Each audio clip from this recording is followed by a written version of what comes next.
भद्रक नयानगर ठारे भड़ा घरे लेडी डन टाउन थाना पंझारे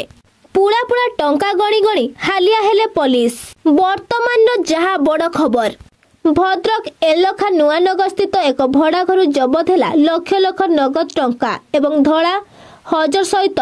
लेडी डन कनिज फातेमा को गिरफ कला भद्रक पुलिस। विशेष सूत्र जहाँ जना पड़ी धड़ा हजर सह शुद्ध कारोबार एवं शेष कराइबार सहित जड़ित थिले एही लेडी डन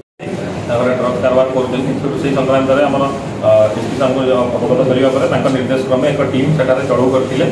चढ़ऊ समय से महिला घर किसी संदिग्ध पदार्थ जोटा कि ड्रग्स ब्राउन सुगर देखा पाई परवर्ती समय जहाँ एही चढ़ाऊ रे शामिल थिले तहसीलदार एवं मजिस्ट्रेट संग्राम केसरी खुंटिया, उप आरक्षी अधीक्षक अंशुमान द्विवेदी, भद्रक सहरांचल पुलिस,